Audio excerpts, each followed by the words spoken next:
이어서 한번 시작해 보도록 하겠습니다. 앞에 이제 중요한 내용들은 거의 다 끝났고요. 수시 중에서 실기, 그러니까 특기자 위주 전형이라는 게 있습니다. 그러니까 퍼센트가 적진 않죠. 6% 비중을 차지하고 있고, 그 학종 설명을 해드렸을 때 초기 때 어떤 외부상 같은 것들을 받아서 가는 실적을 쌓아서 가는 그런 전형들이 전부 다 없어졌다라고 말씀을 드렸죠. 교내상으로 대체가 됐다고.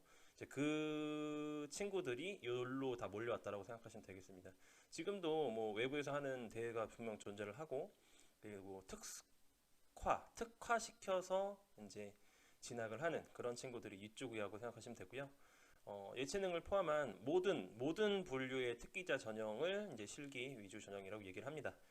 가장 대표적으로는 이제 뭐 음미체, 뭐 예체능, 그쵸? 그리고 문학도 뭐 예를 들어서 우리나라의 문학상들 있잖아요. 뭐 이교석 문화상이라든지 뭐 이런 것들, 그런 것들에서 이제 상을 타면 갈 수 있는 전형, 그리고 어학, 그러니까 뭐 언어를 되게 잘한다든지, 아니면 수학과 우리가 알고 있는 경시대 뭐 이런 걸 얘기하는 거죠. 올림피아드. 그리고 컴퓨터 IT, 요즘에 이런 것들 되게 많잖아요. 어떤 친구들은 뭐 예를 들면 프로그램을 하나 만들어 가지고 뭐 대기업에 뭐 그걸 판매를 해서 뭐 굉장히 유명해진 그런 친구들이 이제 이런 전형으로 진학을 한다라고 보시면 되겠습니다. 그래서 어쨌든 특기가 있으면은 이런 전형으로 갈 수 있다라고 생각하시면 되고요. 하지만 이제 6%에서 거의 대부분 예체능에 몰려 있습니다. 음미체에 몰려 있다라고 보시면 되고, 나머지 것들이 조금씩 분배가 되어 있다라고 보시면 되죠. 요건 이제 기준이 각자 다르긴 한데요. 특기로 해서 이제 상을 타면 그게 이제 점수화가 됩니다. 뭐 예를 들면 체육을 예를 한번 들어볼까요? 체육을 뭐 예를 들어 태권도를 한다라고 하면 태권도 시합에 나가서 무슨 이제 크기가 다를 거 아니에요? 규모가 범위가. 그래서 되게 큰 전국 대회에서 뭐 1등을 했다라고 하면 그게 뭐 30점, 2등을 했다, 뭐 15점, 뭐 3등을 했다 10점 이런 식으로 점수화가 되고요. 이렇게 뽑는 전형들은 보통 기준이 다 공시가 되어 있습니다. 그래서 본인이 가고 싶은 그 대학에 그 원하는 요구치를 미리 알고 있기 때문에 이제 특정한 대회에 이제 소위 얘기해서 올인해서 거기에서 이제 수상을 목표로 하는 그런 시스템이 갖춰져 있죠. 그래서 이제 대회 수상 실적을 쓸 수는 없지만 생기부에 이런 전형에서는 사용을 할 수 있다라는 것을 알아두시면 되겠습니다. 만약에 이제 이 전형을 생각하는 친구들이라고 하면 아마 현재 지금도 중3 정도라면 지금 아마 선수로 활동을 하고 있거나 그런 친구들이 많겠죠, 그렇죠? 그런 것들을 전제로 해서 그런 것에 해당이 된다라고 하면 전략적으로 공략해 볼 수 있습니다. 거의 대부분의 이제 예체능 하는 친구들이 이 전형으로도 많이 본다라고 생각하시면 되겠습니다. 근데 이제 미술 같은 경우는 조금 다른 게 미술에 이제 대표되는 대학을 보통 홍익대라고 많이 뽑지 않습니까? 근데 홍익대는 요즘에 참 특이하게도 그냥 성적으로 아이들을 뽑고 그 다음에 대학 가서 미술을 하면 된다라는 그런 마인드거든요. 그래서 홍익대 미술 관련한 학과들을 보시면 아시겠지만 거의 커트라인이 1등급 가까이 됩니다. 1등급에서 2등급 초반. 그렇기 때문에 요즘에는 미술을 하려고 해도 공부를 먼저 잘해야 되는구나 라는 것을 알고 계셔야 되겠습니다. 물론 이제 다른 대학들은 아직도 이제 실기 위주로 뽑는 데들도 많고요. 자, 그러면 이제 수시는 여기까지로 정리를 하도록 하겠습니다. 혹시나 제가 여태까지 설명했던 부분에서 좀 부족하거나 이해가 잘 안 되시는 분들은 저한테 1대1로 여쭤보시면, 물어보시면 되고요. 이제는 정시 전형을 설명해 드리도록 하겠습니다. 정시 전형이란 건 그냥 수능 위주 전형이라고 생각하시면 됩니다. 그래서 전체 인원수 중에서 22%를 선발을 합니다. 그러니까 요즘에 수능 비중을 굉장히 많이 늘렸지만 아직까지 전체적으로 봤을 때는 엄청나게 많은 그렇게 비중을 차지하지는 않습니다. 다만 이제 밑에 보시면 나오겠지만 우리가 보통 가고 싶어하는 학교들 서울 15개교나 그러니까 주요 대학들은 거의 대부분 정시 비율이 꽤 높은 편입니다. 그러니까 지방으로 가면 갈수록 정시를 잘 안 본다라고 보시면 되고요. 대부분의 이제 전형은 수능 위주의 점수로 이제 대학을 가는 전형을 정시 수능 위주 전형이라고 합니다. 타 도에 비해서 금방 말씀드린 것처럼 주요 대학들 서울 아니면 수도권 그런 대학들의 정시 모집 비율이 꽤 높은 편입니다. 특히 서울 15개교, 그러니까 우리가 이름을 들으면 아는 대학들, 그런 대학들은 42%를 정시 전형으로 뽑고 있습니다. 그래서 보통 대학들이 뭔가 시스템을 바꿀 때 서울대가 먼저 제시를 해줘요. 서울대가 아주 발빠르게 제시를 해주면 거기에 맞춰서 다른 대학들이 따라가는 그런 형식이거든요. 그래서 지금은 이제 꽤 많이 수능 비중을 높여서 뽑고 있다라고 보시면 되겠습니다. 정시는 앞에서 수시 6장 카드와 달리 3장의 카드가 있는데요. 가군에서, 나군에서, 다군에서, 그러니까 각 군마다 한 번씩 쓸 수가 있습니다. 근데 이제 중요한 건 가, 나, 다군에 속해 있는 대학군들이 다 다릅니다. 그러니까 내가 가고 싶은 대학교가 예를 들어서 가군에 몰려 있다라고 하면 3장의 카드가 있음에도 불구하고 가군에 몰려 있는 내가 선호하는 학교 중에 하나밖에 쓸 수 없다라는 그런 큰 단점이 있습니다. 그래서 이 가나 다군에 모여 있는 학교들은요, 어지간하면 잘 안 바뀌거든요. 그래서 미리 수능 공부를 하기 전부터 내가 가고 싶은 대학을 군별로 한두 개 정도를 정해 놓는 것을 보통 추천을 합니다. 근데 이제 학생들이 그럴 시간이 없고 그럴 만한 마음의 여유가 없어서 그냥 안 보고 있다가 나중에 수능이 끝나고 나서 막상 쓰려고 하니까 내가 평소에 가고 싶었던 학교들이 이쪽에 다 몰려 있네. 그러면 이제 기회를 하나 놓칠 수 있게 되는 거겠죠. 그래서 이렇게 미리 좀 알아보고 정리를 해두는 게 굉장히 좋다라고 할 수가 있고요.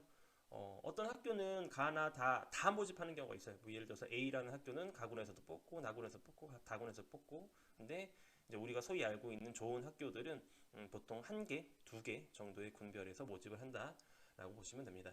하지만 그 모집 군별, 모집 인원수가 굉장히 차이가 많이 나는데요. 나군이 제일 많이 뽑고요. 학교도 제일 많고요. 가고 싶어 하는 학교도 나군이 제일 많습니다. 그 다음에 가는 비슷합니다. 그래서 메인이 거의 가 나군이라고 보시면 되고요. 그리고 다군은 꽤 많이 차이가 나게 적습니다. 그래서 아마 수능 세대였던 분들, 학부모님들 중에서 좀 젊으신 분들은 아마 아실 거예요. 가 나군은 쓸 때가 꽤 있는데 다군은 생각보다 쓸 때가 좀 없다라는 것을 아마 알고 계실 겁니다. 그래서 이제 그 가나 다군에 어떤 것들이 있는지는 제가 뒤에서 설명을 해드릴 거니까 따라오시면 되겠습니다. 어쨌든 3번의 기회가 있다는 것만 기억을 일단 해두시고요. 자, 바로 나왔네요. 모집군별 주요 대학을 요약을 해봤습니다. 이거 말고도 굉장히 많은데요. 제가 이제 주요 대학들만 따로 뽑아봤습니다. 가군에서는 이제 제일 중요한 학교는 서울대입니다. 서울대에서는 오직 가군에서만 뽑기 때문에 예를 들어서 서울대 말고 다른 학교를 동시에 뭐 예를 들어서 서울대를 쓸 정도의 학생이라면 보통 한양대까지 성균관대까지는 생각을 하거든요.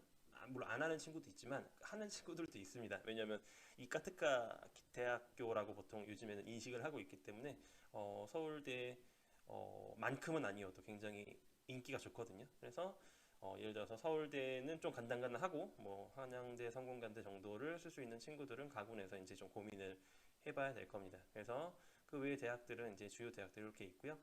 나군 같은 경우가 제일 많습니다.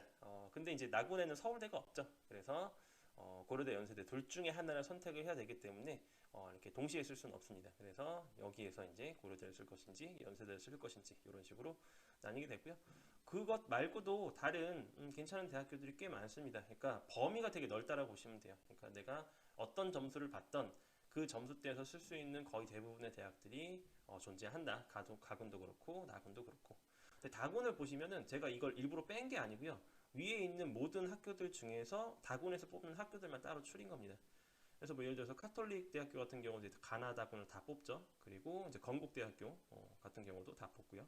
경기, 국민. 그러니까 세 개 군별에서 모두 모집을 보통 하는 학교들이 있을 확률이 가장 높고요. 특이하게도 다군에서 이제 가장 괜찮은 학교라고 할 수 있는 중앙 대학교 같은 경우는 나군에서는 안 뽑고 가군이랑 다군에서만 뽑습니다. 그러니까 이렇다라는 건 만약에 가 나군은 쓸 데가 있으니까 다 소신껏 쓰는데 다군은 정 쓸 데가 없잖아요. 소위 얘기하는 상위권 친구들은 잘 안 쓸 거 아닙니까? 그러면은 보통 이제 중앙대에 몰릴 가능성이 높다라는 거죠. 그러니까 고득점 학생이 다군의 소위 얘기하는 안전빵으로 쓰는 학교들이 중앙대나 뭐 건국대, 뭐 홍익대 뭐 이 정도가 될 가능성이 높다라는 거죠. 보통 완전 고득점 학생은 다군을 안 씁니다. 그래서 2개의 카드 정도를 가지고 있다고 보시면 되고요. 자, 그럼 이제 정시에 대해서 좀 설명을 해드리도록 하겠습니다. 학생부 교과 전형처럼 수능 100%뿐만이 아니고요. 그냥 수능 50% 이상 반영하는 전형을 수능 위주 전형, 정시 전형이라고 이야기를 합니다. 그래서 그러면은 수능 100%가 아니면 뭘 보냐라고 하면 이제 면접을 볼 수도 있고요. 뭐 실기를 볼 수도 있고요. 학생부를 조금 볼 수도 있고, 뭐 서류, 그러니까 저기 학종하는 것처럼 서류를 볼 수도 있고요. 조금씩 보는 경우가 있는데 거의 대부분 수능 100%라고 보시면 됩니다. 그러니까 교과도 그렇고 정시도 그렇고 50% 이상이면은 요 전형이라고 하긴 하는데 거의 대부분 100%라고 보시면 돼요. 아닌 경우들도 있지만. 그래서 수능 반영 방법은요.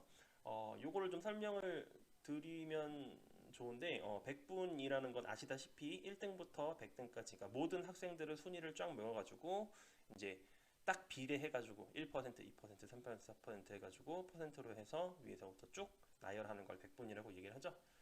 등급은 되게 비슷하죠. 100분위를 기준으로 해서 등급 구간이 있지 않습니까? 뭐 예를 들어서 1등급이면은 상위 0%부터 4%까지, 뭐 2등급이면은 4.1%부터 11%까지 이런 식으로 이런 식으로 등급 구간을 나눠 놓는 경우도 있습니다. 표준 점수는 조금 다른데요. 아무래도 우리가 선택 과목이 있다 보니까 똑같은 사회, 똑같은 과학이라도 이 과목에 따라서 시험의 난이도에 따라서 똑같은 실력을 가지고 있어도 성적이 달라질 수도 있고 제대로 된 평가가 안 되잖아요. 그래서 표준 점수라는 개념을 넣습니다. 그래서 그 시험의 난이도와 그리고 정답률 이런 것들을 계산을 해서 만약에 시험이 어려웠는데 내가 고득점을 했다 그러면 상대적으로 표준 점수가 높게 나오게 되고요. 그 시험이 뭐 쉬웠는데 내가 못 봤다 그러면 상대적으로 똑같은 원점수라도 표준 점수가 낮게 나올 수가 있습니다. 그래서 선택 과목을 선택할 때도 전략적으로 특히 사회 같은 경우는 9과목이나 되잖아요. 그래서 9개인가? 그래서 그거를 어떤 걸 선택하냐에 따라서 비슷한 점수가 나와도 예를 들어서 한 문제를 틀려도 어떤 과목은 1등급이 나오고 어떤 과목은 3등급, 4등급이 나오고 이런 경우가 있을 수도 있습니다. 그래서 제일 많이 보는 건 아무래도 100분위 등급이 제일 많고요. 표현 점수를 보는 등급들도 학교들도 꽤 있습니다. 그리고 이걸 다 섞어서 보는 학교들도 있는데 어쨌든 제일 중요한 건 잘 보면 됩니다. 잘 보면 장땡이다. 알고 계시면 되고요. 이게 진짜 중요합니다. 그럼 주요 대학들은 어떻게 반영을 하냐? 예를 들어서 100점 기준으로 이제 점수를 매긴다라고 하면 각 과목별로 얼만큼의 비중을 둬서 놓냐? 곧 어떤 걸 더 잘해야 되냐? 어떤 걸 더 최선을 다해야 되냐라는 것으로 생각하시면 되겠습니다. 비슷해졌어요. 전에는 조금은 차이가 있었는데요. 지금은 이제 계열이라는 게 없어졌고 그냥 다 똑같은 이제 문의가 통합이기 때문에 똑같은 시험을 보고 선택에 따라서 다르긴 하지만 아직까지도 인문 계열과 자연 계열이라는 게 존재는 합니다. 왜냐하면은 대학교 학과에서 요구하는 과목들이 인문 계열이 있고 자연 계열이 있기 때문이죠. 그래서 이제 인문 계열, 자연 계열 둘 다 제가 항상 강조드리는 것처럼 수학이 가장 중요합니다. 보통 인문 계열이든 자연 계열이든 최소 수학은 30% 정도 본다라고 보시면 돼요. 뭐 25% 이하로 보는 데는 아예 없다라고 보시면 됩니다. 그래서 보통 30%에서 40% 정도까지 봅니다. 어떤 심한 데는 50%를 보는 데도 있는데 그런데 극소수고요. 보통 30에서 40%를 수학 점수로 반영을 한다라고 보시면 돼요. 곧 어디를 가든 어느 곳을 가든 이제는 지금은 수학을 안 하면 갈 수 있는 데가 아무도 없습니다. 그래서 인문계열이든 자연계열이든 고등학생이든 중학생이든 만약에 수학 점수가 찍어서 나오는 점수가 나온다라고만 아예 모르는 거잖아요. 그렇죠? 뭐 예를 들어서 30점, 40점. 제가 봤을 땐 50점 이하, 60점 정도 다 비슷하다고 생각을 합니다. 그래서 그 점수가 때가 나온다라고 하면 지금부터 다시 중학교 1학년 때부터 시작을 하시는 것을 추천을 드립니다. 왜냐하면 수학은 단계별 학습이기 때문에 그 전 거를 모르면 그 다음 걸 알 수가 없잖아요. 그래서 고등학생이어도 심지어 고등학생이어도 수학 점수가 안 나오고 기본이 없다라고 하면 중학교 과정부터 다시 밟는 것을 추천을 드립니다. 그 다음에 의외라고 하면 좀 이상한가요? 국어가 제일 중요합니다. 그러니까 수학이 갈 수 있는 대학교를 지정해 준다라고 예를 들어서 하면 국어는 과를 선택할 수 있는 선택지를 넓혀줘요. 이게 뭔 소리냐면 특정 대학교, 예를 들어서 특정 대학교를 지원하는 친구들은 거의 다 수학 점수대가 비슷비슷해요. 왜냐면 수학 점수가 기본이 안 되면 못 가거든요. 그래서 수학 점수대는 다 비슷비슷합니다. 뭐 예를 들어서 2등급 대 애들이 가는 뭐 학교가 있다면 수학 등급은 거의 다 1, 2등급이에요. 근데 이제 국어 등급에서 차이가 나는 거죠. 국어는 이제 공부해 보신 분들은 아시겠지만 하루 이틀 공부한다고 이 실력이 늘지 않습니다. 그러니까 되게 신기한 과목인 게 우리 말로 써 있는데 이제는 해석을 해야 되는 시대거든요. 그러니까 난이도가 올라가서 그런 것도 있지만 아이들의 이제 문해력, 문장 독해력이 굉장히 예전에 비해서는 한자를 많이 안 배우고 하기 때문에 떨어져서 이제 국어도 해석을 해야 되는 시대가 왔거든요. 그래서 그런 실력은 하루 이틀 배운다고 늘지가 않기 때문에 수학 실력이 비슷비슷하고, 사실 수학 잘하는 애들은 영어도 잘해요. 그래서 수학, 영어는 거의 디폴트로 냅둔다고 생각하고, 차이가 나는 건 국어 성적입니다. 거의 다. 그럼 국어를 잘하면 아주 월등하게 잘했을 경우에는 플러스 알파가 돼서 내가 갈 수 있는 대학보다 한 단계 더 위의 대학을 갈 수 있게 되고요. 국어를 좀 더 어느 정도 잘하면 같은 대학 등급이라도 학과를 선택하기가 좀 좋죠. 그러니까 비슷한 그룹에서 내가 국어 점수가 월등하다면 내가 가고 싶은 학과의 경쟁력에서 굉장히 월등할 수밖에 없는 거죠.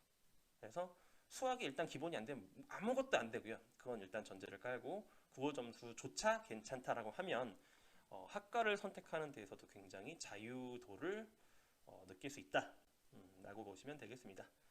탐구 같은 경우는 워낙 이 한 문제만 틀려도 등급이 굉장히 많이 갈리잖아요. 그러니까 지금 나왔던 수학, 국어, 영어 어떤 시험도 한 문제 때문에 등급이 확 바뀌고 이런 경우가 많이 없거든요. 보통 뭐 수학 같은 경우는 두세 문제 정도까지는 1등급에서 크게 이제 벗어나지 않고, 국어도 이제 난이도에 따라 다르겠지만 두세 문제 정도까지는 아마 1등급이 바뀌지 않습니다. 왜냐하면 보통 수능의 등급 컷을 보면 1등급 컷이 80점 후반에서 90점 초반이거든요. 수학은 뭐 어떨 때는 막 80점 초반이 1등급 컷일 때도 있고, 뭐 영어야 절대평가니까 90점만 넣으면 되고. 근데 탐구 같은 경우는 되게 위험한 게 자세하게 하지 않으면 한 문제라도 틀려버리면 등급이 심하면 3개, 2개 이렇게 떨어지는 경우가 있습니다. 그래서 엄청 쉽게 나왔던 탐구 과목에서 하나를 틀리면 3등급이 나오는 경우가 꽤 있어요. 꽤. 그래서 탐구를 어떤 걸 선택하냐에 따라서 똑같은 점수여도 표준 점수가 굉장히 많이 갈리기 때문에 약간 도깨비 같은 그런 느낌이긴 하지만 탐구가 의외로 영어보다 중요합니다. 영어가 굉장히 중요할 거라고 생각하시겠지만 절대평가이고, 그리고 이제 상위권 학교를 가면 갈수록 영어의 비중이 되게 낮아지는 걸 아실 수 있어요. 그러니까 영어가 거의 5%, 10% 이렇게 떨어지는 학교들도 꽤 있습니다. 그래서 이제 비율로 보면은 수학이 한 30에서 40 정도라고 보시면 되고요. 국어랑 탐구가 보통 한 25에서 30 정도, 그냥 보통 20에서 25 정도라고 보시면 되고요. 영어가 한 10, 많아야 20 정도라고 보시면 되겠습니다. 그러니까 영어는 좋은 학교일수록 비중이 더 떨어진다. 되게 특이하죠? 그렇게 생각하시면 돼요. 그리고 한국사는 필수지 않습니까? 필수인데 한국사를 반영하는 대학교는 거의 없습니다. 일부 대학교에서만 보고요. 그것도 점수라기보다는 가산점을 준다든지 아니면 그냥 패스 논패스 개념으로 몇 등급 이상이면 패스 뭐 이런 식으로 반영한다고 보시면 돼요. 그래서 지금 이제 말씀드린 걸 정리를 하면 일부 학교를 제외하면 한국사는 거의 영향이 없기 때문에 응시만 하시면 됩니다. 응시만 하시고 조금 하면 뭐 한국사야 쉬우니까 잘 될 수 있고요. 그리고 최상위 학교일수록 영어 반영 비율이 없는 경우도 있고요. 극소량인 경우들이 있습니다. 그래서 영어 같은 경우도 이제 전략을 짤 때 저는 이제 애들한테 이렇게 얘기를 해요. 영어를 100점 받으려고 공부를 하지 말고 너가 원하는 대학에, 이제 고등학생들 얘기를 하는 겁니다. 원하는 대학에서 요구하는 영어 성적까지를 목표로 해라. 보통은 상위권 대학도 2등급까지는 만점을 주거든요. 그러니까 2등급은 80점 이상이잖아요. 그렇죠? 80점 이상을 위해서 공부하는 거랑 100점 이상을 공부하는 거랑 일단 질에서 차이가 굉장히 크고요. 심지어 80점은 듣기를 포기해도 나오는 점수예요. 아니면 문법을 포기해도 나오는 점수입니다. 다른 걸 극단적으로 잘하면. 물론 불안하지만. 그렇기 때문에 부담감이 굉장히 차이가 클 수가 있습니다. 그래서 그런 것도 나름대로 전략적으로 고려할 수 있는 그런 요소라고 생각을 하고요. 요즘에 이슈가 되는 게 뭐냐면요. 그 문이과 통합으로 인해서 이제 보통 문이과는 보통 성향이나 본인이 하고 싶은 거에 따라서 구분을 한다고 생각하시지만 요즘엔 거의 현실적으로 보면 수학을 잘하면 이과, 수학을 못하면 문과 이런 개념이라고 보통 나누지 않습니까? 그리고 조금 더 이과 계열 애들이 공부를 잘하는 경향이 있고, 그래서 이제 이과 계열 학생들이 문과로 전향하는 건 되게 쉽거든요. 그냥 탐구만 바꾸면 돼요. 탐구는 외우면 되잖아요. 그래서 이제 러쉬라고 합니다.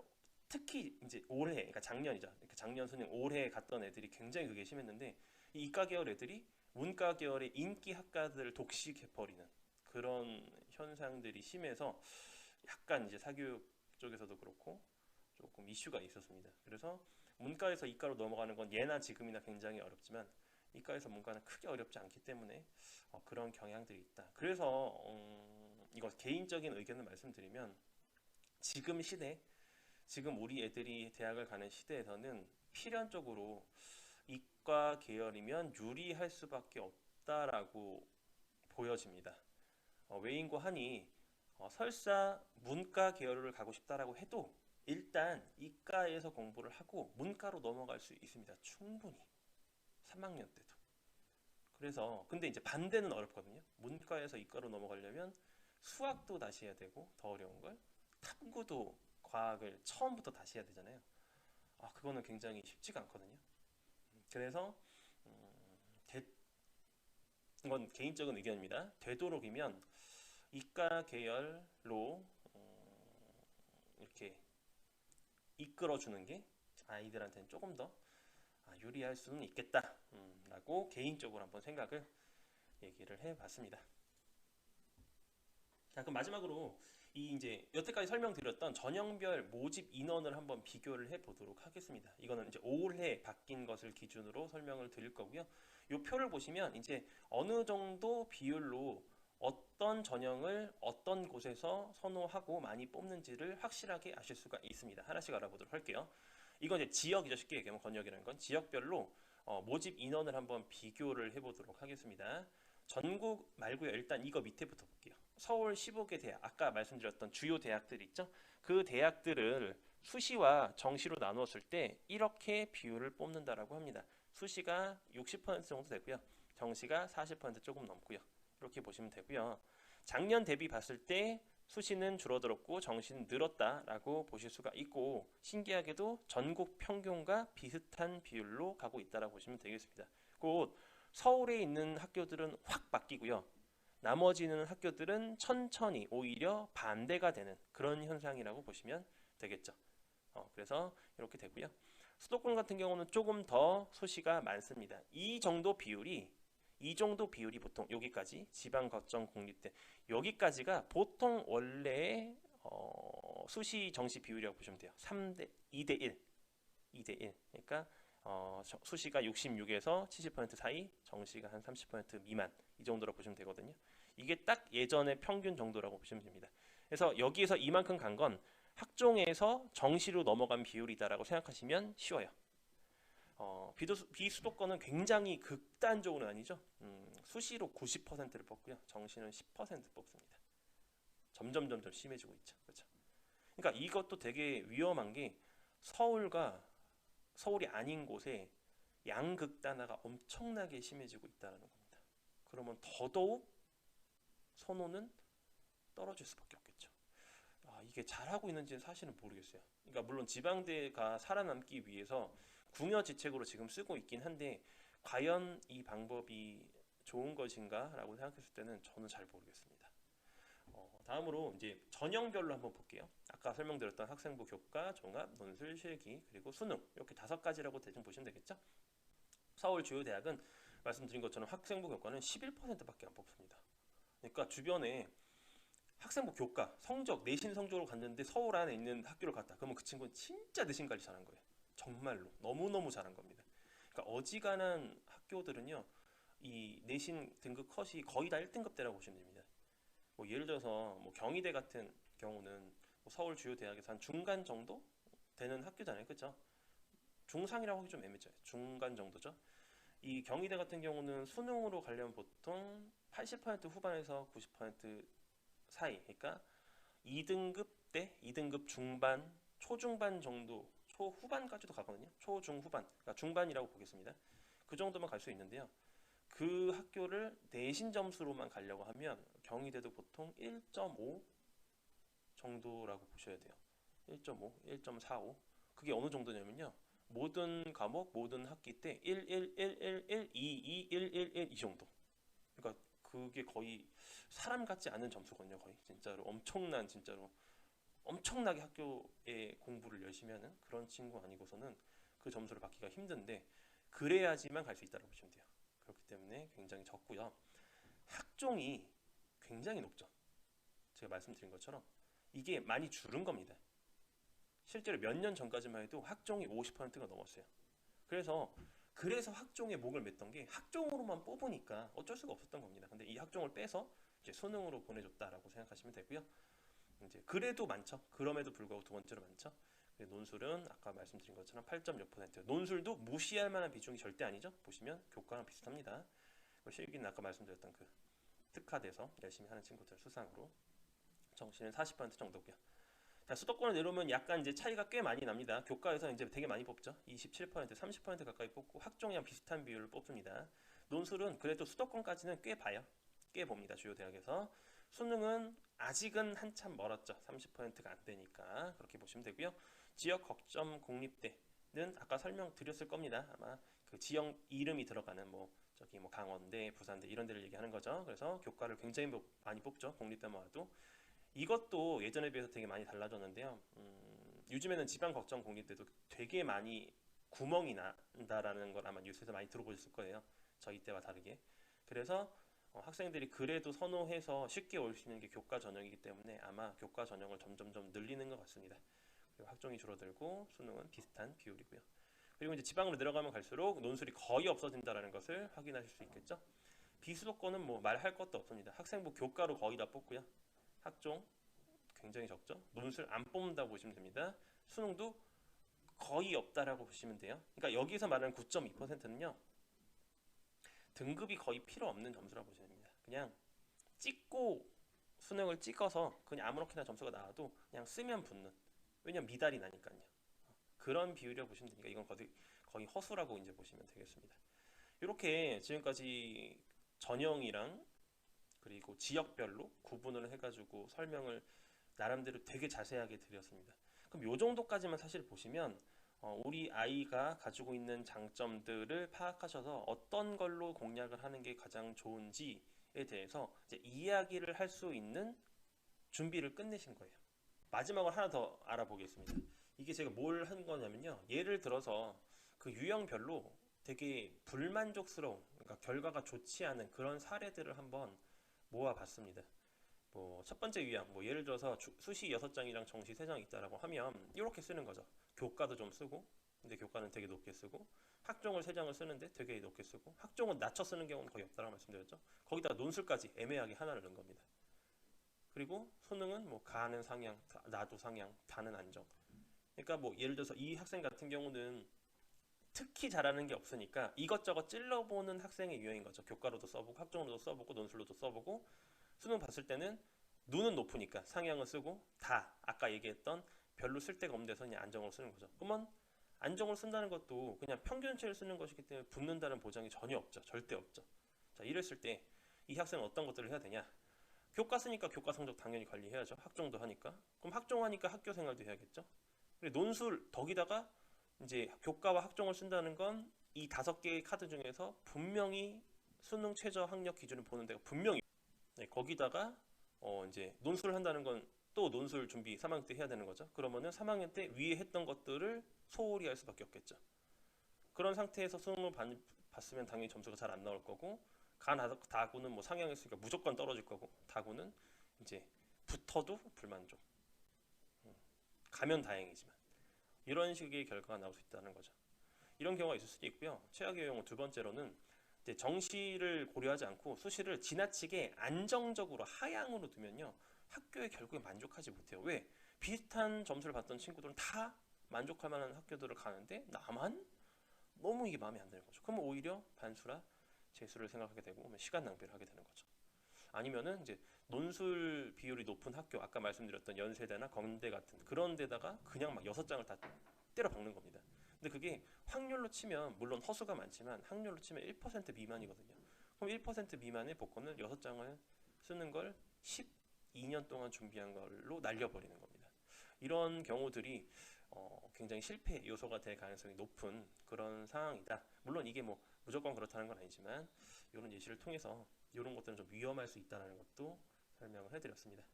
그럼 지금까지 되게 오랜 시간 동안 들으시면서 고생하셨는데 지금 이제 준비 단계가 끝난 거고요. 이제 이 이후의 내용들은 이제 실제적으로 부모님들에게 필요한 이제 아이들과 상담하면서 얘기하면서 지도에 필요한 그리고 계획을 짜는데 필요한 그리고 학부모님들이 아이들을 도와주기 위해 필요한 그런 정보들을 한번 정리를 해 보았습니다. 그러면